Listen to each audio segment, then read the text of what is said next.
Crime investigation ത്രില്ലറുകളിൽ വരുന്ന ഏറ്റവും വലിയ ക്ലീശ എന്താണെന്നറിയോ? ഈ മെയിൻ ക്യാരക്ടേഴ്സ്, ഈ ക്യാരക്ടേഴ്സിന്റെ പേഴ്സണൽ ലൈഫ് എന്ന് പറയുന്നത് ഒരു ഫെയിലിയർ ആയിരിക്കും. എന്തെങ്കിലും ഡിവോഴ്സ്, അല്ലെങ്കിൽ ആരെങ്കിലും മരിച്ചു, ഭാര്യ മരിച്ചു, അല്ലെങ്കിൽ കാമുകി മരിച്ചു, അല്ലെങ്കിൽ എന്തെങ്കിലുമൊക്കെ ഒരു ഹൊറർ ഉണ്ടാവും അവരുടെ ലൈഫിൽ. അപ്പോൾ അത് ഡീൽ ചെയ്തുകൊണ്ടിരിക്കുന്നതിൻ്റെ ഇടയിലായിരിക്കും ഇവരുടെ മുമ്പിലേക്ക് ഒരു ഇൻവെസ്റ്റിഗേഷൻ അല്ലെങ്കിൽ ഒരു കേസ് അന്വേഷണമൊക്കെ ആയിട്ട് എന്തെങ്കിലുമൊക്കെ ആയിട്ടൊക്കെ വരുന്നത്. അപ്പോൾ അവർ രണ്ടും കൂടി എങ്ങനെ കൊണ്ടുപോകും എന്നുള്ള രീതിയിൽ ഈ ക്ലീഷ സെറ്റപ്പ് എന്ന് പറയുന്നത് ഒരുപാട് ഹോളിവുഡ് സിനിമകളുണ്ട്, കൊറിയൻ സിനിമകൾ, ഏഷ്യൻ സിനിമകൾ.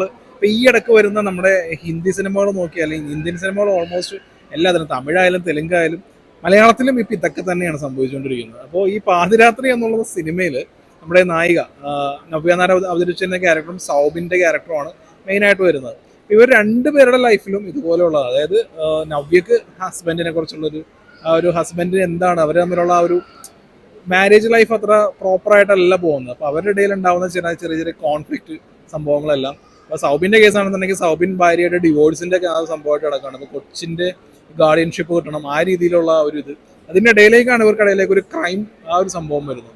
അപ്പോൾ ഈ ക്രൈം ഇൻവെസ്റ്റിഗേഷൻ ത്രില്ലറുകളിൽ ക്രൈം എത്രമാത്രം ഇമ്പോർട്ടൻ്റ് ആണോ അതുപോലെ തന്നെ ഇമ്പോർട്ടൻ്റ് ആണ് ഈ മെയിൻ ക്യാരക്ടേഴ്സിൻ്റെ പേഴ്സണൽ ലൈഫ് ഭയങ്കര ഷാറ്റേർഡ് ആയിട്ടുള്ള ഈ ഒരു സംഭവം ഒന്ന് അടിവരയിട്ട് പറയുകയാണ് ഈ സിനിമയും. ആക്ച്വലി അത് ഒരു പ്രശ്നമൊന്നുമല്ല. കാര്യം എന്ന് വെച്ചിട്ടുണ്ടെന്നുണ്ടെങ്കിൽ ഈ മെയിൻ ക്യാരക്ടേഴ്സിൻ്റെ ആ ഒരു ഇമോഷണൽ ആർക്ക് നല്ല രീതിയിൽ വന്നു കഴിഞ്ഞിട്ടുണ്ടെന്നുണ്ടെങ്കിൽ നമുക്ക് സിനിമയോട് കുറച്ചധികം കണക്റ്റ് ആവാൻ പറ്റും. പക്ഷേ പാതിരാത്രി എന്ന് പറയുന്ന ഈ സിനിമയിൽ ആ കണക്ഷൻ എവിടെയും സംഭവിക്കുന്നില്ല എന്നുള്ളതാണ്. മെയിൻ ക്യാരക്ടർ നവ്യ നായരുടെ ക്യാരക്ടറാണ്. നവ്യ നായരുടെ ആ ഒരു പേഴ്സണൽ ലൈഫിൽ ഉണ്ടാകുന്ന ആ ഒരു പ്രശ്നങ്ങൾ നമുക്കധികം കണക്റ്റ് അല്ല. ശബരീഷ് വർമ്മയാണ് ഹസ്ബൻഡായിട്ട് അഭിനയിക്കുന്നത്. അപ്പോൾ പുള്ളിക്കാരന് എന്താണ് സംഭവങ്ങളൊന്നുമല്ല. അതായത് ജസ്റ്റ് റാൻഡം ആയിട്ട് കുറേ സീക്വൻസ് വരുന്നു, അതിൽ ഡയലോഗ്സ് വരുന്നു. പുള്ളിക്കാരന് റെസ്പോൺസിബിലിറ്റീസ് ഒളിച്ചോടാനാണോ അല്ലെങ്കിൽ ഇവർക്കിടയിലുള്ള എന്താണോ, ഇതൊരു പ്രോപ്പർ കണക്ഷൻ അല്ല ഈ പടത്തിൽ വരുന്നത്. അതുപോലെ തന്നെയാണ് സൗബിൻ്റെ ക്യാരക്ടറിന്. സൗബിൻ്റെ ആ ഒരു ലൈഫിൽ വന്നിരിക്കുന്ന ആ ഒരു ഫെയിലിയർ എന്താണെന്നോ തുടങ്ങിയ കാര്യങ്ങളൊന്നുമില്ല. ആൻഡ് ഒരു പരിധിവരെ ഈ സിനിമയുടെ കഥയ്ക്ക് അത് അത്ര വലിയ പ്രാധാന്യമില്ല. പക്ഷേ ഇതിനകത്തേക്ക് വരുമ്പോൾ അച്യുത് കുമാറിനെ അവതരിപ്പിക്കുന്ന ഒരു ക്യാരക്ടറുണ്ട്. അപ്പോൾ പുള്ളിക്കാരൻ അതൊരു ഗ്രേ ഷെയ്ഡ്, ഒരു നെഗറ്റീവ് ക്യാരക്ടർ എന്ന് തന്നെ പറയാം.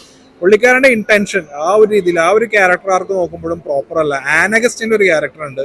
ആനഗസ്റ്റിൻ്റെ ക്യാരക്ടറൊക്കെ ഒരു പ്രോപ്പറായിട്ടൊക്കെ എഴുതി കഴിഞ്ഞിട്ടുണ്ടെന്നുണ്ടെങ്കിൽ സിനിമയ്ക്ക് എന്തെങ്കിലുമൊക്കെ ഒരു ഇമ്പാക്റ്റും ഉണ്ടാവുമായിരുന്നു. പക്ഷേ ഈ പടത്തിൽ അവിടെയില്ല. സണ്ണി വെയിൻ്റെ ക്യാരക്ടറുണ്ട്. ഈ സണ്ണി വെയിനാണ് ഇതിനകത്ത് മെയിനായിട്ട്. അതായത് ഈ സിനിമയിൽ എന്തെങ്കിലും ഒരു പ്രധാനപ്പെട്ട ഒരു കോൺഫ്ലിക്റ്റും കാര്യങ്ങളൊക്കെ നടക്കുന്ന സണ്ണി വെയിൻ്റെ ക്യാരക്ടറിലൂടെയാണ്. ആ ഒരു ക്യാരക്ടർ ഉണ്ടല്ലോ, ആ ഒരു ക്യാരക്ടർ പോലും പ്രോപ്പറായിട്ട് ഇവിടെ എഴുതിയിട്ടില്ല. അതാണ് പ്രശ്നം.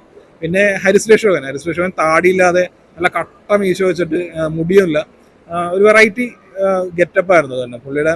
നമ്മളെ ഒരുപാട് ചിരിപ്പിച്ചിട്ടുള്ള ആ ഒരു അങ്ങനത്തെ ഒരു സംഭവത്തിൻ്റെ നിഴൽ പോലും ഇല്ല. Entirely different decent performance.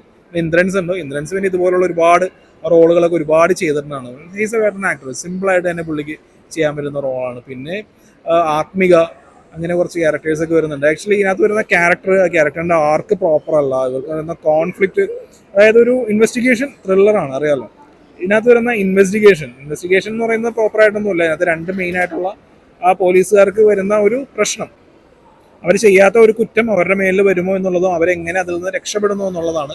ഈ നടക്കുന്ന ഇൻസിഡൻസ്, ആ ചെയിൻ ഓഫ് ഇൻസിഡൻസ് ഒന്നും തന്നെ ഇൻട്രസ്റ്റിംഗ് അല്ല എന്നുള്ളതാണ് ഈ സിനിമയുടെ പ്രധാന പ്രശ്നം. അതായത് ഇൻട്രസ്റ്റിംഗ് ആയിട്ട് ഒന്നും തന്നെ സ്ക്രീനിൽ വരുന്നില്ല. തുടക്കത്തിൽ റോന്ത് സിനിമയെ ആ ഒരു അനുസ്മരിപ്പിക്കുന്ന പോലുള്ള ആ രീതിയിലുള്ള കുറച്ച് നൈറ്റ് പെട്രോളിംഗ് സീക്വൻസ് കാര്യങ്ങളൊക്കെ ആയിരുന്നു. അപ്പോൾ എന്താണ് നടക്കാൻ പോകുന്നത് എന്നുള്ളത്, പിന്നെ ഇവർ ചെയ്യാത്തൊരു കുറ്റത്തിലേക്ക് ഇവർ ചെന്ന് ചാടുന്ന പോലുള്ള ആ രീതിയിലുള്ളതാണ്. ഇന്റർവെൽ വരുമ്പോഴും എൻഗേജിങ് ആയിട്ട് യാതൊന്നും തന്നെ ഇല്ല. ഇന്റർവെൽ കഴിഞ്ഞ് പിന്നെ ഓരോ ട്വിസ്റ്റ്, ആ രീതിയിലൊക്കെ വഴിത്തിരിവ് കാര്യങ്ങളൊക്കെ പോലെയൊക്കെ വരും.